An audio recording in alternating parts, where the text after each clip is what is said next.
از همون اول جمهوری اسلامی ایران همیشه به صراحت گفته آینده صهیونیسم تاریکه و دیر یا زود اسرائیل از صحنه روزگار محو میشه. از امام خمینی رحمت الله علیه تا رهبر معظم انقلاب بارها تکرار شده که اسرائیل یک قده سرطانیه که باید برداشته بشه. رهبر انقلاب توی یکی از سخنرانیاشون تأکید کردن که رژیم صهیونیستی 25 سال آینده رو نخواهد دید.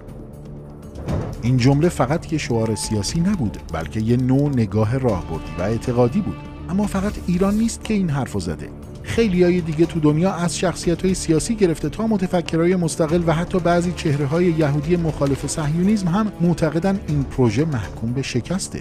مثلا نوام چامسکی، زبانشناس و تحلیلگر سیاسی آمریکایی که خودش هم یهودیه، بارها گفته صهیونیسم عملاً به بنبست رسیده و اسرائیل داره با سیاست‌های خودشو نابود میکنه. چامسکی توی یکی از مصاحبه‌هاش گفته بود اگه اسرائیل به همین روند ادامه بده، نه تنها مشروعیت بین‌المللیشو از دست میده، بلکه خودش رو در یه فضای امنیتی غیرقابل تحمل گرفتار میکنه. حتی داخل سرزمین‌های اشغالی هم این صداها شنیده میشه. مثلا آموس یادلین که قبلا رئیس اطلاعات نظامی ارتش اسرائیل بود، هشدار داده که اسرائیل داره رو به پرتگاه میره، چون مشروعیت داخلی و خارجیش داره از هم میپاشه و اگه این روند ادامه پیدا کنه، ممکنه با یه بحران فروپاشی مواجه بشه. یه مورد دیگه، اسرائیل دوید وایس، یکی از خاخام‌های ارتدوکس ضد صهیونیسته که گفته تشکیل اسرائیل برخلاف آموزه‌های توراته و این رژیم محکوم به نابودیه. خاخام اسرائیل دوید وایس یکی از قوی ترین و معروف ترین حرفاش اینه که کشور اسرائیل از بین خواهد رفت، نه با بمب یا جنگ، بلکه چون برخلاف اراده خداست. حالا از اون ور دنیا شخصیت‌هایی توی آمریکای لاتین هم بر علیه اسرائیل موضع گرفتن.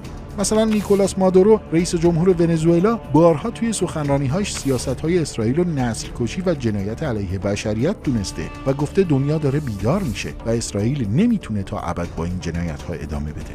حتی توی آفریقا، جولیوس مالما، رهبر حزب EFF در آفریقای جنوبی، رسما خواستار اخراج سفیر اسرائیل از کشور شد و گفت ما یه روزی جشن پایان صهیونیسم رو خواهیم گرفت. این آدم توی تجمعات و سخنرانی‌هاش خیلی رک صحبت میکنه و میگه اسرائیل باید به خاطر جنایت‌هاش محاکمه بشه. نگاه دادگاه الهه به جنایات اسرائیل و حکم جلب نتانیاهو و وزیر جنگش بخش دیگه‌ای از تغییر تصویر اسرائیل توی دنیاست که نشون میده تصویر سقوط اسرائیل دیگه واسه همه داره واضح میشه.